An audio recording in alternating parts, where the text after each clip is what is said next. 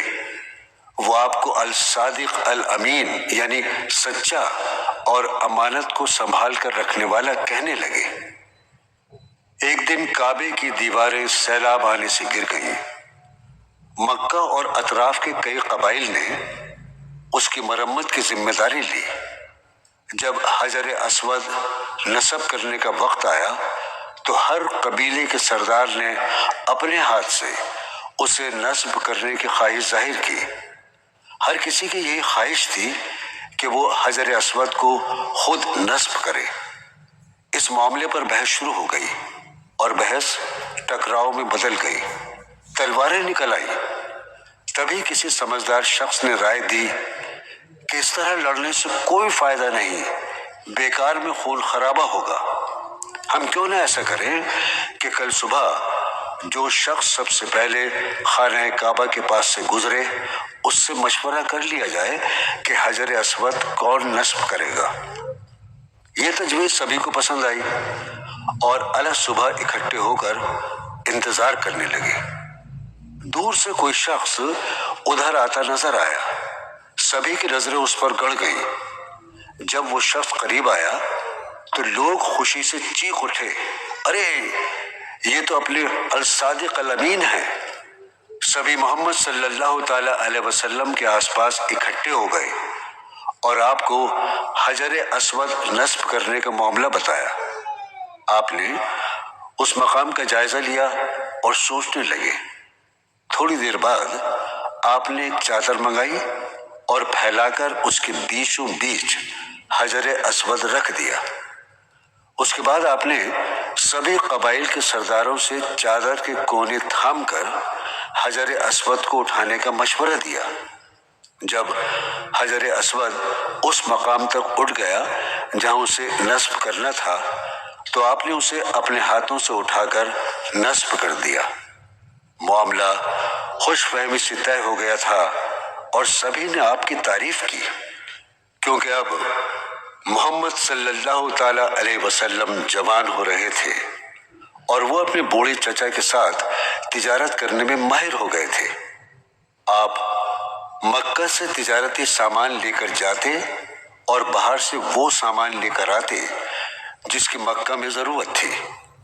اس زمانے میں مکہ سے کھجوروں اور چمڑے کی تجارت ہوتی تھی۔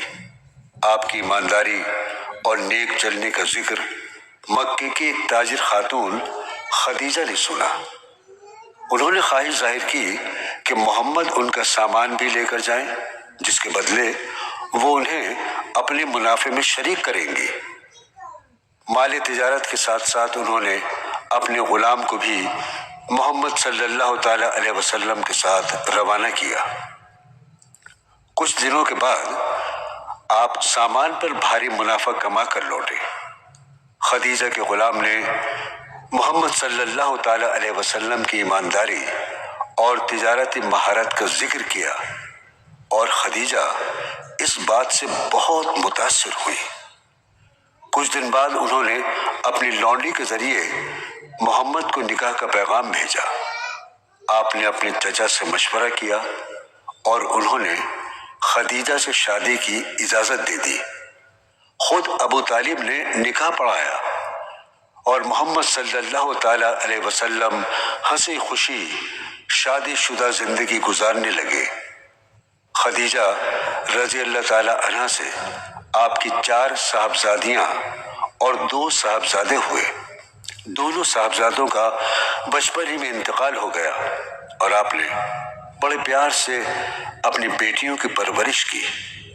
اس زمانے میں عربوں میں ایک بہت خراب رسم تھی۔ وہ بیٹیوں کی پیدائش کو اچھی نظر سے نہیں دیکھتے تھے۔ بعض لوگ تو بیٹی پیدا ہونے پر اس قدر شرمندہ ہو جاتے کہ لوگوں سے منہ چھپاتے پھرتے اور جب موقع ملتا بیٹی کو ماں کی گود سے چھین کر زندہ دفن کر دیتے۔ اس کے برعکس محمد صلی اللہ تعالی علیہ وسلم بیٹیوں سے بہت پیار کرتے اور ان کی ہر ضرورت کا خیال رکھتے۔ آپ کی مالی حالت اچھی ہو گئی تو آپ نے اپنے چچا کی مدد کرنے کا ارادہ کیا اور آپ نے ان کے صاحبزادے علی کی پرورش کا ذمہ لیا اور ایک اور چچا زاد جعفر کو اپنے چھوٹے چچا عباس کے سپرد کر دیا۔ محمد صلی اللہ تعالی علیہ وسلم نے جس ماحول میں آنکھ کھولی تھی اس زمانے میں عرب جہالت اور شرک میں مبتلا تھے۔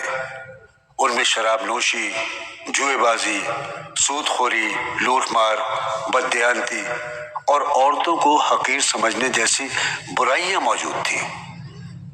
حالانکہ اہل مکہ پیغمبر حضرت اسماعیل کی اولاد میں سے تھے، اس کے باوجود وہ ایک اللہ کی عبادت چھوڑ کر بت پرستی اور شیطانوں کی پوجا میں مبتلا تھے۔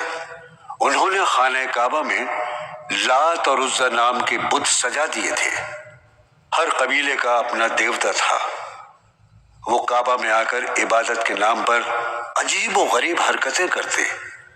وہ دیوتاؤں کے نام پر جانوروں کی قربانی کرتے، چڑھاوے چڑھاتے اور سجدے کرتے۔ عرب قبائل میں ایک بار کسی بات پر جھگڑا ہو جاتا تو لڑائی سالوں سال چلتی رہتی۔ بعض دفعہ تو کنویں پر پہلے اونٹ کو پانی پلانے پر لڑائی ہو جاتی اور اس قدر خون خرابہ ہوتا کہ منٹوں میں درجنوں افراد قتل کر دیے جاتے، عورتیں بیوہ ہو جاتی اور بچے یتیم ہو جاتے۔ یہ سارے حالات دیکھ کر محمد صلی اللہ تعالی علیہ وسلم کا دل دکھتا۔ وہ سوچتے کہ عربوں سے ان غلط رسوم اور جہالت کو کیسے دور کیا جائے۔ وہ ہمیشہ ایسے سماج کا تصور کرتے جس میں سبھی ایک دوسرے سے محبت کرنے والے، ایک دوسرے کا خیال رکھنے والے، نیک اور رحم دل ہوں۔ جب بھی انہیں انسانوں میں عدم مساوات، لڑائی جھگڑے اور بے انصافی کا خیال آتا تو ان کا دل بے چین ہو جاتا اور وہ ان برائیوں کو ختم کرنے کی ترکیبیں سوچتے۔ خدیجہ رضی اللہ تعالی عنہا سے شادی کے بعد آپ کی مالی حالت اچھی ہو گئی تو آپ کو عربوں کے حالات پر غور و خوض کا زیادہ وقت مل گیا۔ آپ مکہ کے باہر ایک پہاڑ پر بنے غار میں پانی اور کھانا لے کر چلے جاتے، وہاں گھنٹوں انسانیت کے خراب ہوتے حالات پر غور کرتے۔ آپ کی عمر 40 سال ہو گئی تو آپ کو اللہ تعالیٰ کی جانب سے خوابوں کا سلسلہ شروع ہوا۔ آپ کو بہت اچھے اچھے خواب دکھتے۔ ایک روز آپ اسی غار حرا میں غور و خوض فرما رہے تھے کہ آپ کے سامنے نبیوں پر وحی یعنی اللہ کا پیغام لانے والا فرشتہ جبرائیل آیا۔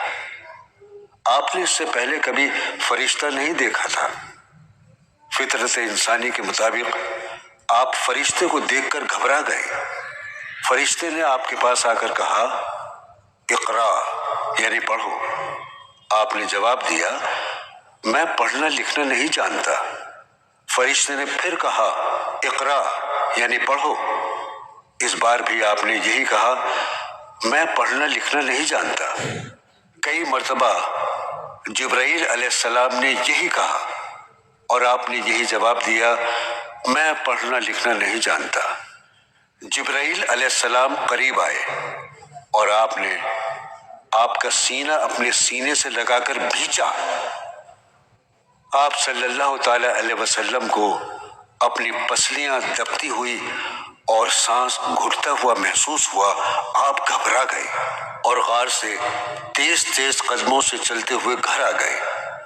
گھر آتے ہی آپ نے اپنی پیاری بیوی خدیجہ سے کہا، مجھے کچھ اڑا دو، مجھے کچھ اڑا دو، میری زندگی خطرے میں ہے۔ خدیجہ رضی اللہ تعالی عنہا نے آپ کو کمبل دیتے ہوئے کہا، اللہ کی قسم آپ کو کوئی نقصان نہیں پہنچا سکتا کیونکہ آپ کمزوروں کا خیال رکھتے ہیں اور رشتہ داروں کے حقوق ادا کرتے ہیں۔ آپ کمبل لپیٹ کر لیٹے رہے۔ جب آپ کی حالت کچھ درست ہوئی تو خدیجہ آپ کو اپنے چچا زاد ورقہ بن نوفل کے پاس لے گئی جو عیسائی تھے اور حضرت عیسیٰ علیہ السلام پر نازل ہونے والی آسمانی کتاب انجیل کے عالم تھے۔ محمد صلی اللہ تعالی علیہ وسلم نے انہیں غار میں پیش آنے والا واقعہ سنایا۔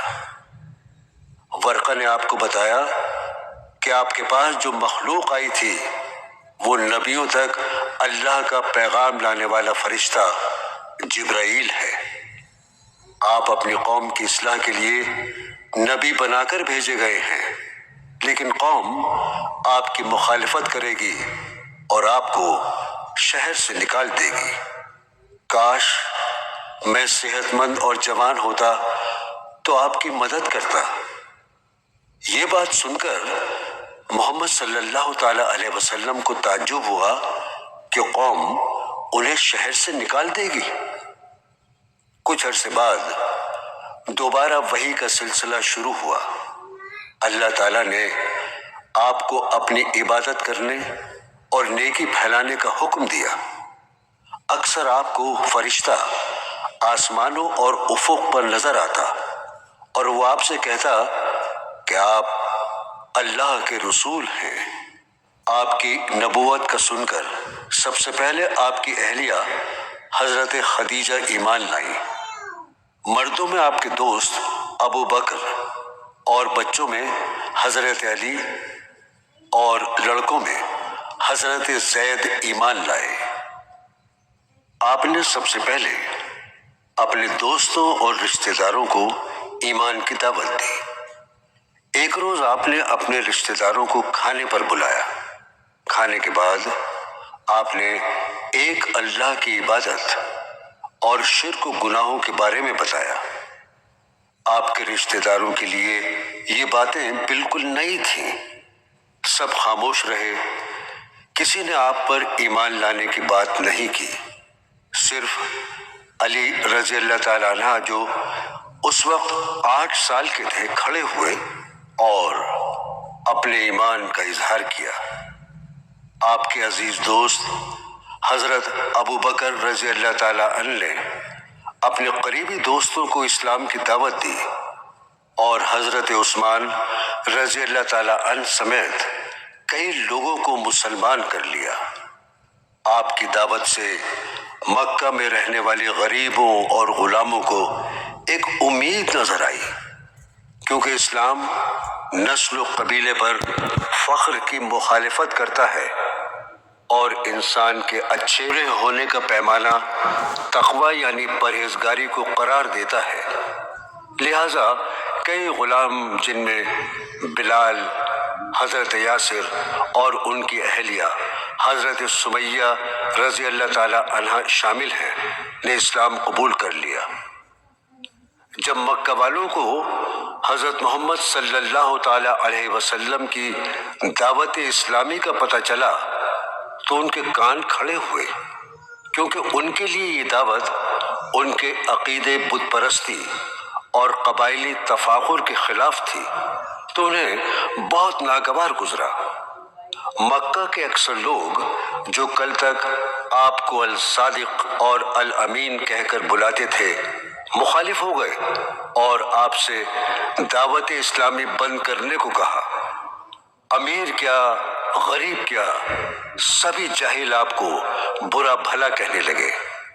حضرت عثمان رضی اللہ تعالی عنہ جو ایک مالدار تاجر گھرانے سے تعلق رکھتے تھے، ان کے چچا نے انہیں رسیوں سے جکڑ کر کمرے میں بند کر دیا۔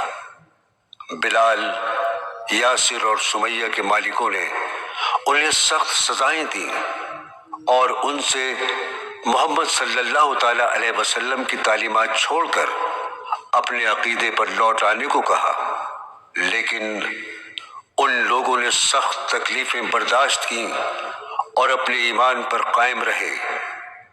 ایک روز حضرت سمیہ اور حضرت یاسر کو ان کے مالک نے اس قدر پیٹا کہ دونوں شہید ہو گئے۔ حضرت بلال رضی اللہ تعالیٰ عنہ کو ان کا مالک دھوپ میں تپتی ریت پر لٹا کر سینے پر ایک بھاری گرم پتھر رکھ دیتا اور ان سے محمد کا دین چھوڑنے کو کہتا۔ حضرت خبیب رضی اللہ تعالی عنہ کو کوئلوں پر لٹایا جاتا اور کوڑے لگائے جاتے، لیکن آپ سبھی اپنا دین چھوڑنے کو تیار نہیں ہوتے۔ دھیرے دھیرے حضرت محمد صلی اللہ تعالی علیہ وسلم کی دعوت رنگ لا رہی تھی۔ نیک دل اور سمجھدار لوگ اس دعوت سے متاثر ہو رہے تھے۔ جیسے جیسے آپ کی دعوت کا دائرہ بڑھ رہا تھا، آپ کی مخالفت بھی شدید ہوتی جا رہی تھی۔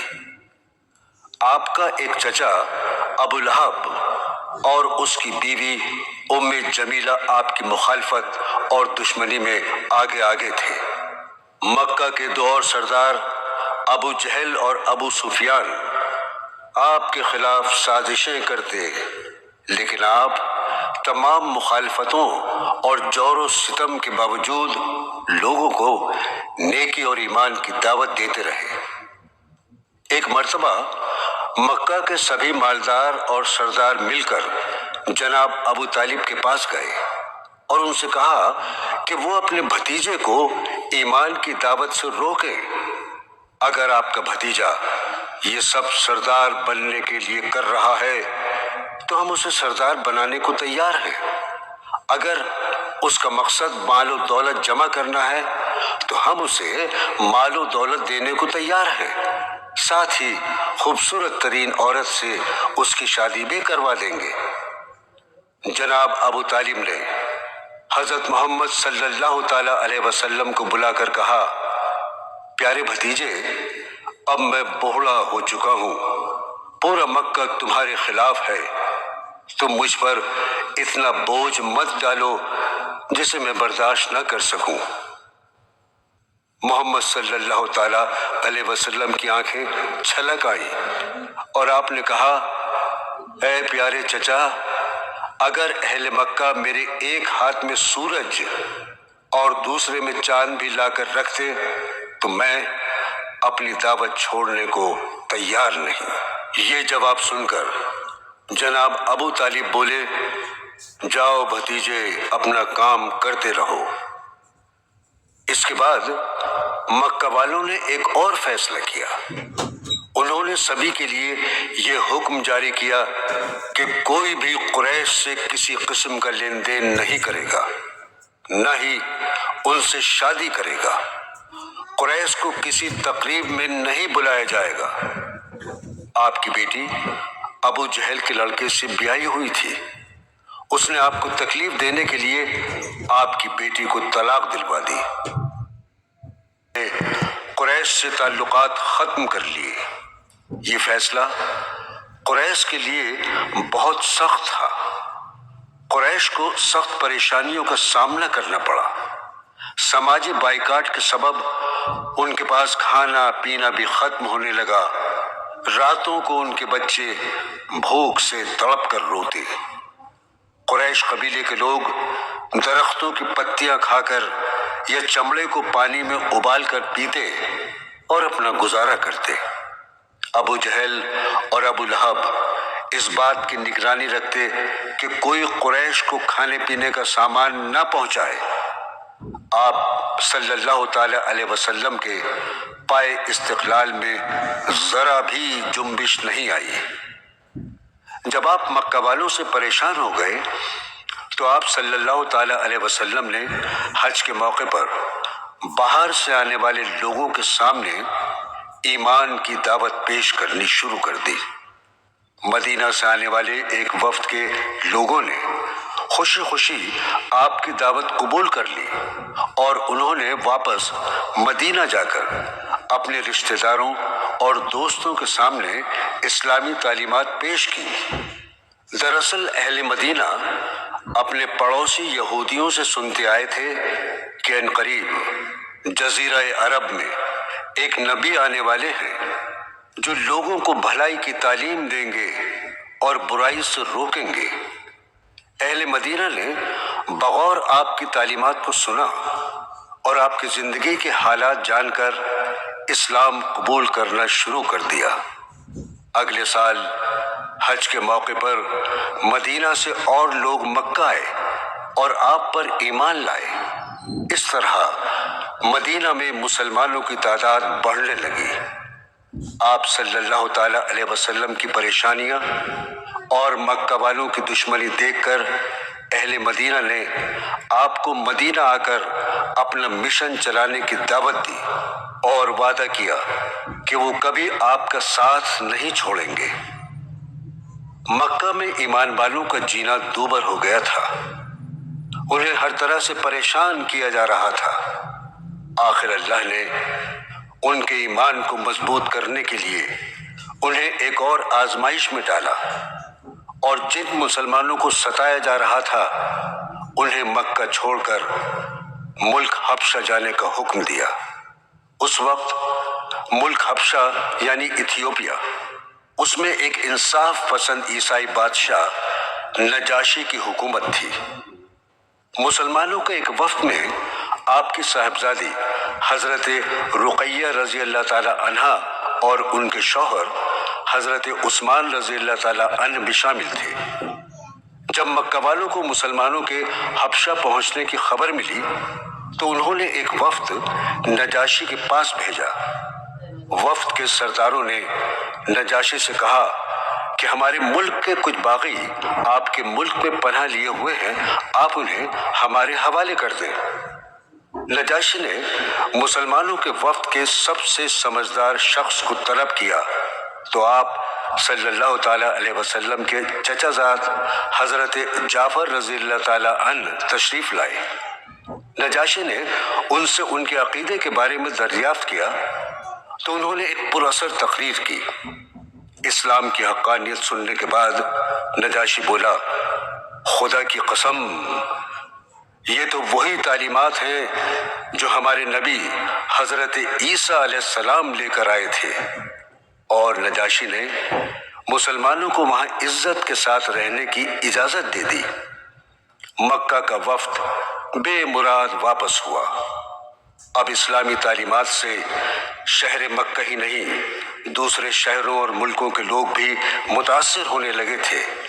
یہ جان کر کفار مکہ کے سینوں پر سانپ لوٹ گئے۔ انہوں نے آپ کو ہر قسم کا لالچ دینا چاہا، آپ کے ساتھیوں کو قتل کر کے اور آپ پر حملہ کر کے خوف زدہ کرنے کی کوششیں کی۔ قریش کا سماجی بائیکاٹ بھی کر لیا تھا، لیکن اسلام تھا کہ پھیلتا چلا جا رہا تھا۔ اسی بیچ مکہ کے دو بااثر اور بہادر آدمیوں نے اسلام قبول کر لیا۔ ان میں ایک محمد صلی اللہ تعالی علیہ وسلم کے چچا حضرت حمزہ رضی اللہ تعالی عنہ اور دوسرے حضرت عمر رضی اللہ تعالی عنہ تھے۔ ان دونوں کے اسلام قبول کرنے سے مسلمانوں کو یہ فائدہ ہوا کہ وہ اب چھپ کر نہیں، سب کے سامنے کعبۃ اللہ کی عبادت کرنے لگے۔ دریں اثنا آپ کی پیاری اہلیہ حضرت خدیجہ رضی اللہ تعالی عنہا اور چچا جناب ابو طالب انتقال کر گئے۔ جب تک جناب ابو طالب زندہ رہے تو کفار مکہ کی اتنی ہمت نہیں ہوئی کہ آپ کو جانی نقصان پہنچا سکیں۔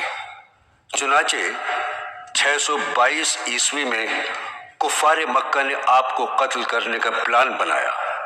ہر قبیلے سے ایک نوجوان منتخب کیا گیا۔ اس سے فائدہ یہ تھا کہ رسول اللہ کے قتل کی سازش میں ملوث اتنے لوگوں سے قریش ایک ساتھ بدلہ نہیں لے سکتے تھے۔ اللہ تعالیٰ نے محمد صلی اللہ تعالی علیہ وسلم کو اس سازش کی خبر دے دی اور آپ نے مکہ سے ہجرت کرنے کا ارادہ کیا۔ آپ نے اپنے بستر پر حضرت علی کو لٹایا اور اپنے سب سے پکے دوست ابو بکر کو ساتھ لے کر رات کے اندھیرے میں روانہ ہو گئے۔ قاتل آپ کے گھر میں جھانک جھانک کر دل کو تسلی دیتے رہے کہ آپ بستر پر سوئے ہوئے ہیں۔ آدھی رات گزرنے پر قاتل اچانک ننگی تلواریں لے کر گھر میں داخل ہوئے۔ انہوں نے لیٹے ہوئے شخص سے چادر ہٹائی تو حضرت علی وہاں لیٹے ہوئے تھے۔ قاتل آپ صلی اللہ تعالیٰ علیہ وسلم کی تلاش میں ادھر ادھر دوڑے، لیکن آپ کا کہیں پتہ نہیں چلا۔ جب کفار مکہ کو پتہ چلا کہ آپ شہر میں نہیں ہیں تو انہوں نے آپ کو گرفتار کرنے والے کے لیے 100 اونٹوں کا انعام رکھا۔ انعام کے لالچ میں لوگ آپ کی تلاش میں نکلے، لیکن آپ کو ڈھونڈ نہ سکے۔ مکہ سے نکل کر مدینہ جانے کو ہجرت کہا جاتا ہے۔ یہ ہجرت 622 عیسوی میں ہوئی اور اسی واقعے کو بعد میں خلیفہ دوم حضرت عمر رضی اللہ تعالیٰ عنہ کے زمانے میں سن ہجری یعنی اسلامی سال قرار دیا۔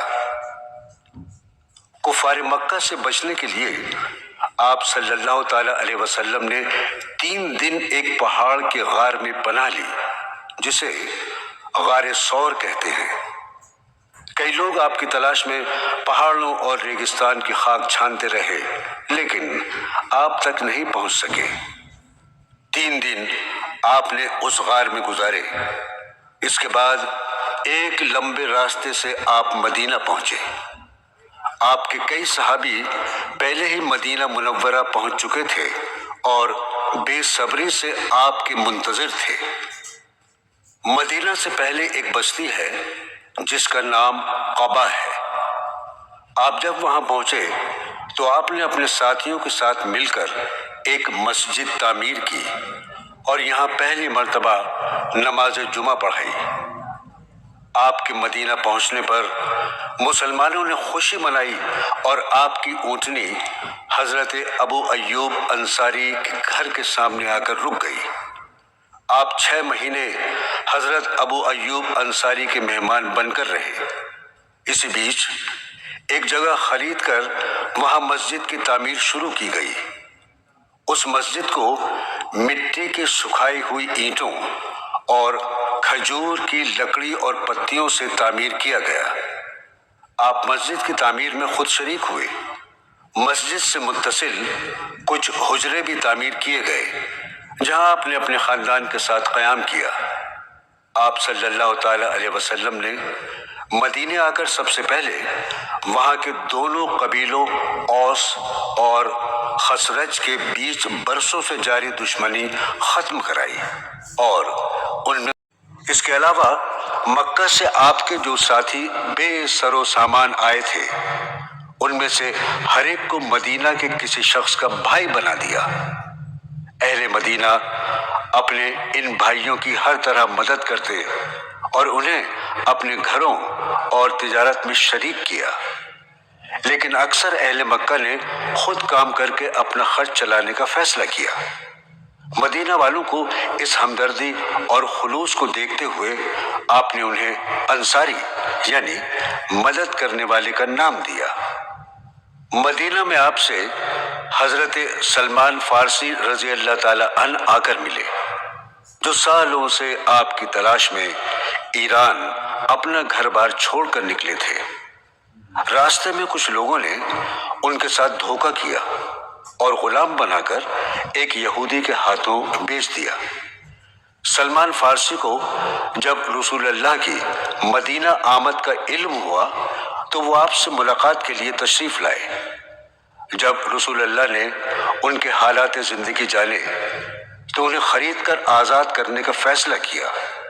ان کے مالک نے 6000 چاندی کے سکے مانگے۔ مسلمانوں نے اتنے رقم کا سونا جمع کر کے یہودی کو دے دیا اور سلمان فارسی کو آزاد کرا لیا۔ آزاد ہونے کے بعد سلمان فارسی رضی اللہ تعالی عنہ ہمیشہ رسول اللہ کے پاس ہی رہے۔ آپ نے مدینے آنے کے بعد وہاں کے یہودیوں سے امن معاہدہ کیا۔ مدینے میں یہودیوں کا بڑا اثر تھا۔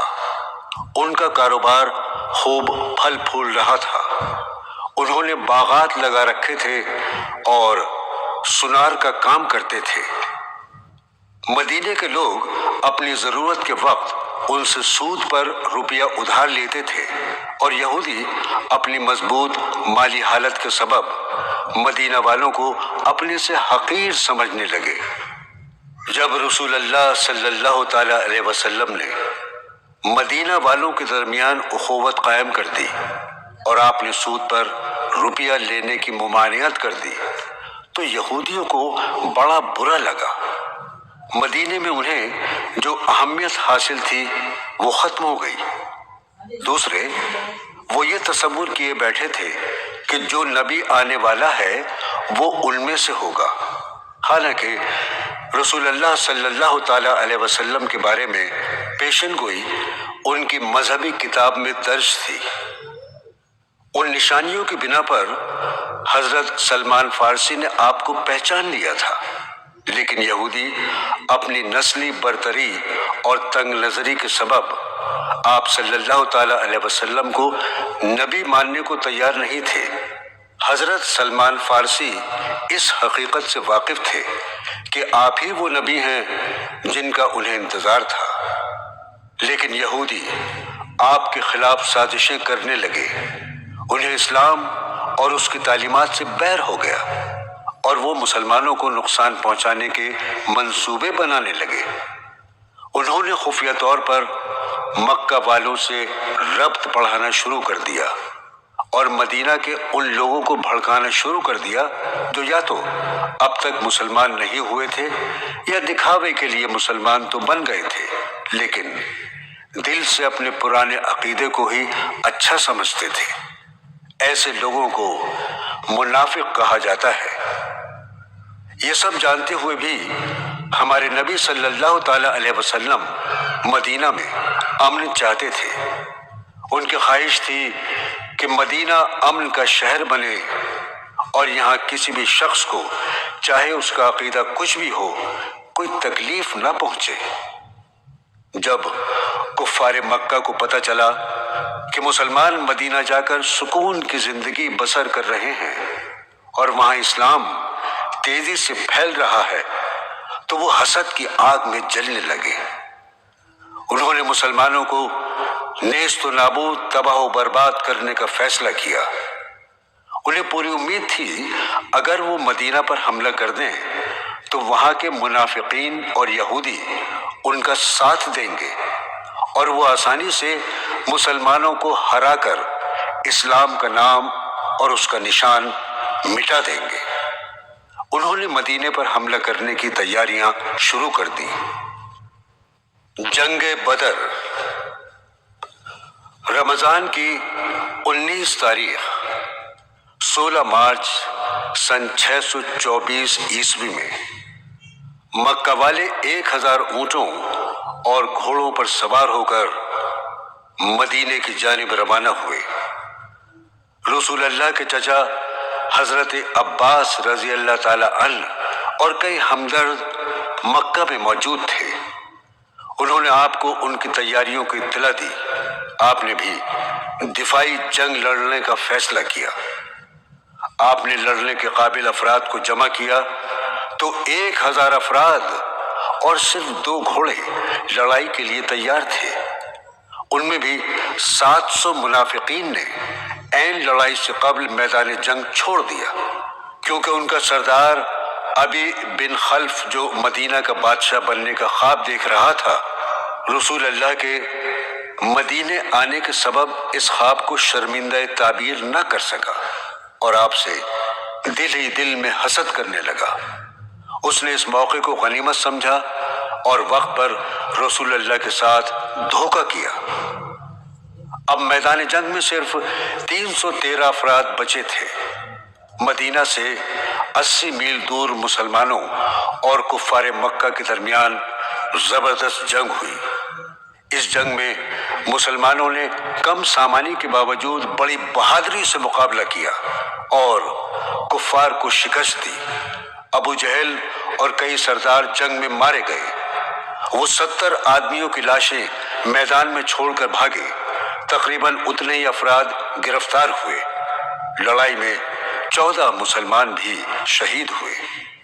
اس جنگ کو اسلامی تاریخ میں خاص اہمیت حاصل ہے کیونکہ لڑائی نے یہ فیصلہ کر دیا کہ مسلمان کمزور نہیں ہیں اور وہ جذبہ ایمانی کے ساتھ بڑے سے بڑے دشمن سے مقابلہ کر سکتے ہیں۔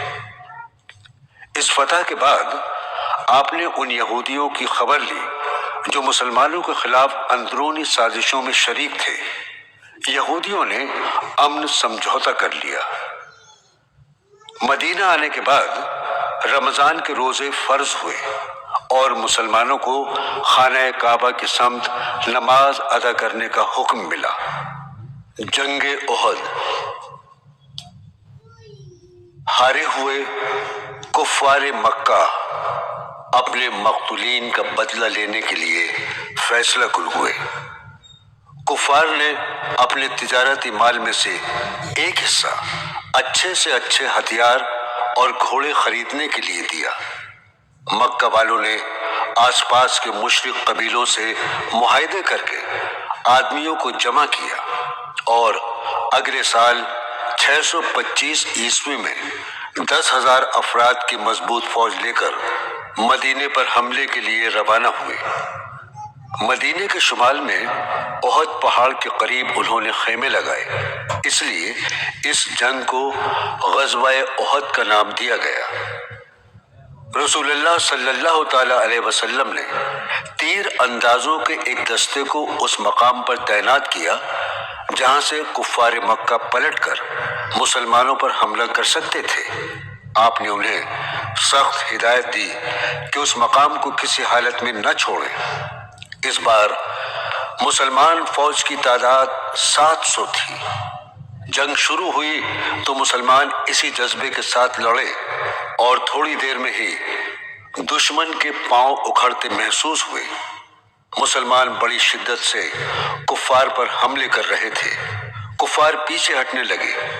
پہاڑی کے کنارے پر تعینات تیر اندازوں نے سمجھا کہ کفار کو شکست ہی ہونے والی ہے، کیوں نہ وہ بھی میدان میں جا کر انہیں نمٹائیں۔ ان کے افسر نے انہیں بہت سمجھایا کہ ہمیں اس مقام سے نہیں ہٹنے کا حکم دیا گیا ہے، تم اس مقام کو مت چھوڑو، لیکن جوش و خروش سے بھرے تیر اندازوں نے ان کی ایک نہ سنی۔ رسول اللہ کے حکم اور اپنے افسر کی بات نہ ماننے کا خمیازہ مسلمانوں کو بھگتنا پڑا۔ میدان جنگ سے بھاگتے کفار کے ایک فوجی افسر خالد بن ولید کی نظر اس خالی مقام پر پڑی۔ وہ اپنے گھڑ سوار ساتھیوں کے ساتھ اس مقام پر پہنچ گئے۔ وہاں تھوڑے بہت تیر انداز بچے تھے، انہیں قتل کیا اور مسلمانوں پر پوری شدت کے ساتھ حملہ کر دیا۔ یہ حملہ دیکھ کر بھاگتے ہوئے بقیہ کفار بھی لوٹ آئے۔ اب مسلمان دو طرف سے گھر چکے تھے۔ کسی کی سمجھ میں نہیں آ رہا تھا کہ کیسے مقابلہ کریں۔ اس افراتفری میں کئی مسلمان شہید ہو گئے، یہاں تک کہ آپ کے چچا حضرت حمزہ کو وحشی نام کے ایک غلام نے نیزہ مار کر شہید کر دیا۔ کفار کا حوصلہ اتنا بڑھ گیا کہ وہ رسول اللہ کے کیمپ تک پہنچ گئے اور ایک کافر نے آپ پر اتنا زوردار حملہ کیا کہ آپ کا لوہے کا ہیلمٹ چہرے میں گڑ گیا۔ آپ کے خون نکلنے لگا۔ آپ کی صاحبزادی حضرت فاطمہ کو پتہ لگا تو وہ پانی لے کر دوڑی۔ پہلے زخم کو پانی سے دھویا، تب بھی خون نہیں رکا تو کھجور کے پتوں سے بنی چٹائی جلا کر اس کی راکھ زخم میں بھر دی۔ مسلمانوں نے بڑی بہادری سے دفاعی جنگ لڑی اور کفار کا مسلمانوں کو خاک میں ملانے کا منصوبہ خواب ہی رہ گیا اور وہ میدان چھوڑ کر بھاگ گئے۔ جاتے جاتے مکہ کے سردار ابو سفیان نے اعلان کیا کہ اگلے سال ہم پھر مقابلے کے لیے آئیں گے۔ جنگ خندق۔ مکہ شریف واپس آ کر ابو سفیان نے اور بڑی جنگ لڑنے کی تیاری شروع کر دی۔ رسول اللہ صلی اللہ تعالی علیہ وسلم کو اس کی اطلاع ملی تو آپ نے اپنے ساتھیوں سے مشورہ طلب کیا۔ حضرت سلمان فارسی نے بتایا کہ جب ایران میں ہمیں کسی بڑے حملے کا خطرہ ہوتا ہے تو ہم شہر کے اطراف کھائی کھود کر اندر سے شہر کا دفاع کرتے ہیں۔ ان کی تجویز سب کو پسند آئی۔ شہر کے سامنے کھائی کھودی گئی، اس کام میں رسول اللہ برابر شریک رہے۔ آپ کبھی بھاری پتھروں کو کدال سے توڑتے تو کبھی مٹی بھر کر باہر پھینکتے۔ دن رات کھائی کھودی گئی، 5 گز گہری اور 5 گز چوڑی کھائی تیار کی گئی۔ کھائی کے قریب مسلمان ہتھیار بند ہو کر دشمن کا مقابلہ کرنے لگے۔ ایک جگہ کھائی کم چوڑی تھی، دشمن نے اس مقام سے شہر میں داخل ہونے کی کوشش کی، لیکن مسلم تیر اندازوں نے انہیں آگے نہیں بڑھنے دیا۔ کئی مسلمان جنگجو مارے گئے، لیکن پھر بھی وہ مورچے پر ڈٹے رہے۔ اس بیچ رات کو ٹھنڈ بڑھ گئی۔ ایک دن خوفناک آندھی آئی، کفار مکہ کے خیمے اکھڑ گئے، کھانے کے برتن الٹ گئے اور کئی گھوڑے رسیاں توڑ کر بھاگ گئے۔ آندھی نے ان پر اس قدر خوف طاری کر دیا کہ ان میں مزید مقابلہ کرنے کی سکت نہ رہی۔ قریش نے اپنے تمام وسائل جمع کر کے مسلمانوں سے 3 جنگیں لڑی تھیں۔ ان کی ہر چال اور تدبیر ناکام ہو گئی تھی۔ آخر کار انہوں نے ناکام واپس لوٹنے میں ہی عافیت سمجھی۔ کفار مکہ کو واپس جاتا ہوا دیکھ کر رسول اللہ نے پیشن گوئی کی کہ آج کے بعد وہ مدینے پر حملہ نہیں کریں گے۔ سامعین، باقی تاریخ اسلام اگلے حصے میں سماعت فرمائیے۔